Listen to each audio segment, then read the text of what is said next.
নমস্কার বন্ধুরা, তোমরা সবাই কেমন আছো? আমি তো ভালো আছি। আজকের গাছ থেকে এই যে ছোট লাউটা তুলে নিয়ে এসেছি। এটা আজকে একবারে কচি লাউ। এটাকে আজকে দুধ লাউ বানাবো। লাউটাকে গাছ থেকে তুলে সুন্দরভাবে ধুয়ে নিয়েছি। এবার আমি কাটবো ছোট ছোট করে। এই যে লাউটার ভিতরেরটা দেখেছো তো? একদমই এর ভিতরে বীজটাই হয়নি এখন, একদমই নরম, একবারে কচি লাউ। আমি লাউ এই রকম করে সরু সরু করে কেটে নিয়েছি। আরও সরু করলেও হবে, আমি এরকম সাইজে কেটেছি। এবার প্রেসার কুকারে আমি এই যে লাউ,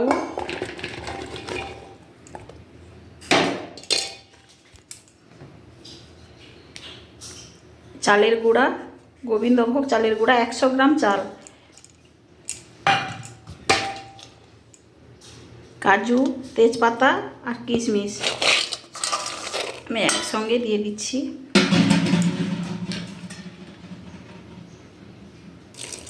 দিয়ে অল্প করে জল দিয়ে সিটি মেরব।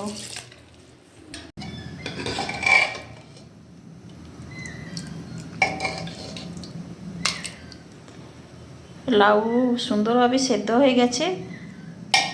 আর গোবিন্দভোগের চালের গুঁড়া দেওয়ার জন্য দারুণ সেন্ট আছে।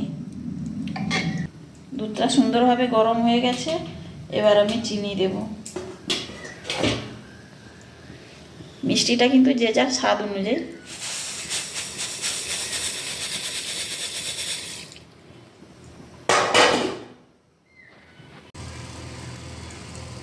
দুধটা সুন্দরভাবে ফুটে গেছে। এবার আমি ঢেলে দিচ্ছি লাউ।